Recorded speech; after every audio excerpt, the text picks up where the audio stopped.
there's one thing that people can say about the brand is the fact that we have been consistent in terms of taste, size, and a couple of other factors. The Koye's burger you ordered today is pretty much the same Koye's burger you had 3 years ago.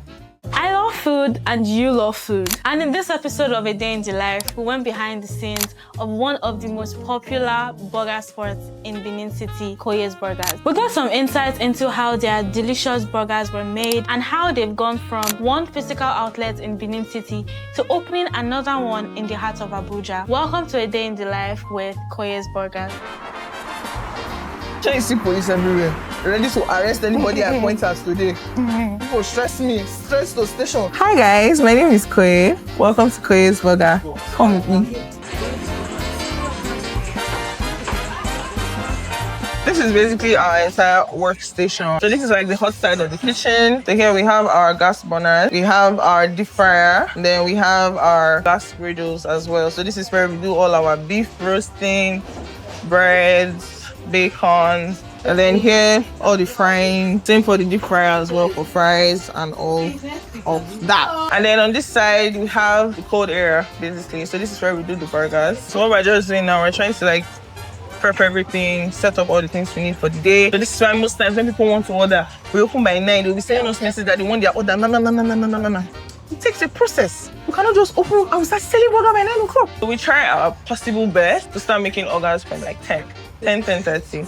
So I would say prep takes about maybe 1 hour, 1 hour, 30 minutes. Depends on the team that's on duty. But today there are a lot, so I think we'll move fast today by the grace of God. How are you? No way, it's time today now. You're ready to do 100 again? My name is Lisa Liamson. I'm the supervisor at Koye's Burger. The thing with the orders is that when they come in, there is always an original and a copy. So the copy is what allows us to be able to like document how many orders we're having, if it's morning, and then there are batches that comes with it. So the first batch goes out at least before 12. That's how we document it till evening when we close. I make sure that the right orders are going out. I also make sure that the riders are there on time.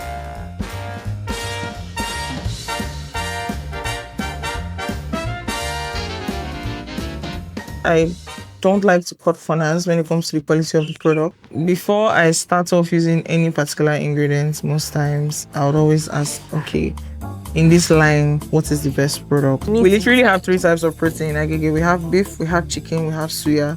So there's a little bit of everything. I like having that overwhelming feeling when I buy stuff. I feel like that's one of the strong points of the Agege burger because it's something that we have a lot of customers that buy it and their reaction is, Jesus, this thing is so big, but that's why they keep coming back. For menu selection, I feel like half of this menu, I'll be honest, comes from things I like. Sometimes new additions span from customer requests, although we try not to always give in to customer requests because the truth is, one customer is like 1 in 1,000. You may probably want something and it's not because of you add it to our menu. Whatever is not selling, I kick it out. I do that to the menu a lot, but because I don't want anything being stagnant on the menu. So there's literally no item on the menu that we don't sell every day. I think I started burgers fully about 2 years ago, maybe 3 years ago. Before then, I used to do food majorly. I was into food trays. So we're into food trays, food platters. We used to do event setups as well. I feel like the burger thing kind of found me. It started off as, I think then when we started, it was like once a week. We were just doing it like, okay, people want burger, okay, we tried it. Oh, sales were great, so people gave good feedback. Right, and then from once a week, we noticed that once we were doing it, we were nearly dying that day. We're like, okay, you know what, we'll give people twice a week. I think then we're now doing it Tuesdays and Thursdays, and then from there it grew to like 3 times a week. Before you went to, we're doing burger every day. I just feel like everybody has their thing, and when you find your thing, just stick to it. Focusing on the niche has really given me a lot of time to grow it, right? I'm now more focused. Everything I try to do, I try to keep it aligned to that particular product.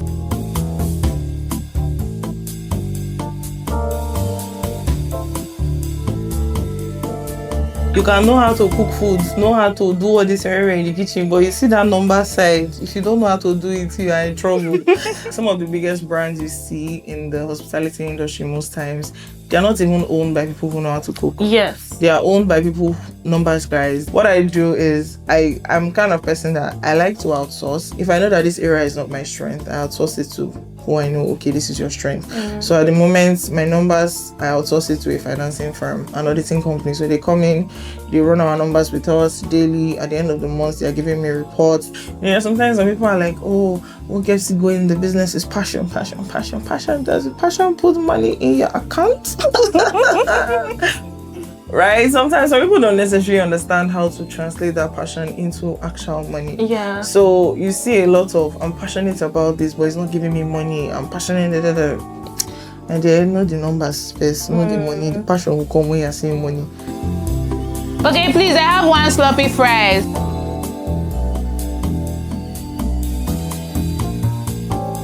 Basically, everything we use is fresh. Chicken, beef, cheese, cream, every single thing we get fresh supply every morning. Everything we do is on the go. So there's nothing like, okay, we'll stock down items. There's chicken from 2 weeks ago in our freezer, nothing like that. And then, there's no lights, freezer is going back. Nothing like that. Anything that's in our freezer is probably maybe stuff that is left from today. Will definitely be exhausted first thing tomorrow. Exactly. So we don't really have so much reliance on power. All of these things were very intentional for me. So let's talk about you expanding to Abuja. But I want to know why Abuja, because I feel like most people in Benin, if they're expanded, they go to maybe Warri, or they go to Asaba, or they go, a bit closer. So why Abuja? Funny enough, I think most of the question I'd been asking was, okay, why not even Lagos? Abuja for me is a much more sane climate. It's something that it's chill. Abuja people have this vibe about them. They don't have stress. Personally, I am an Abuja freak. Abuja is my go-to place. So for me, Abuja was just a very natural choice. It just came. I'm like, okay. And it worked. For people who are always scared of running multiple branches, definitely you don't have structure. Everybody says that, right? As it is now, I can decide. I've had times where I was away from my business for an entire year and nobody knew. But every day we're still open, we're still kicking. My business is at a stage where, with or without me, everything knows exactly.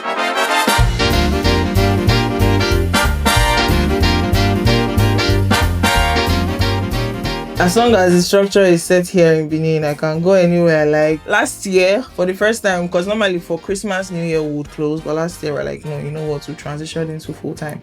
We worked Christmas Day, we worked New Year Day. I wasn't even around. Like, it was a whole new experience for me, right? But I felt really proud for the fact that we were able to pull it off. I feel like before I would even say, oh, I'm stressed, it's maybe when we're like at 7, 8 branches, and then everybody is dragging you in the morning, end of week, all those things. But for me, I feel like 2. So it's a piece of cake. And the grace of God, let's hope so. So is there anything going to be different about the menu in Abuja? I won't lie, yes. Because I feel like Abuja is going to be that playground for me. A lot of things that Benin has not allowed me to explore with my menu, I'm going to explore them in Abuja. See, even this burger we do, before Benin people started eating burger, the kind of questions we used to answer. For me, going to Abuja, I feel like the audience there is much more exposed than we have here in Benin. There are a lot of things that you don't even have to show them video or picture of. Just saying it alone, they already know what you're doing, right? I feel like my business has grown at different stages. What I mean by that is, as the challenges come, I'm the kind of person, I'm a very head-on person. I try to attack problems as it comes. I don't like to build things up. Do I work well under pressure? Yes, I do, because I'm a problem solver half the time. But I would naturally want to avoid that pressure even before I get there. The toughest part of the business, the acceptance culture in Benin.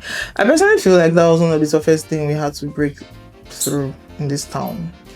Getting people to know what burger is. You have some people that tell you, I don't eat burger. I've never eaten burger before. I don't even like burger. Oh, have you tried it? Burgers, I categorize burgers as like cravings. Because we rely heavily on that cravings market, we try to keep it as fast-paced as possible. That whole, okay, immediately the order comes in, prepare it immediately, give rider, you start flying to the location. I don't even want to hear. The truth is, if I don't have enough money to buy as much as 10 bikes, to me, I've not solved that delivery problem.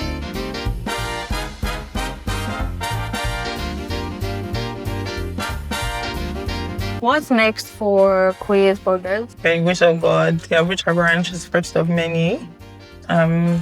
Before the end of the year, God can do another branch. Who knows? But definitely, it's more branches, spreading the gospel of good burgers around Nigeria. Hopefully, we would extend out of Nigeria. 5-year plan, get into some other countries. Before you know, cross water with itself, keep going, right? Yeah. But definitely, it's a brand that I want to put in the work. I want it to grow. It's not just something that, side hustle, giving me money now. No, it's something that I know has grown way beyond me. So I'm just going to let it fly on its own wings and do it something. Thank you for spending the day with us at Koye's Burger.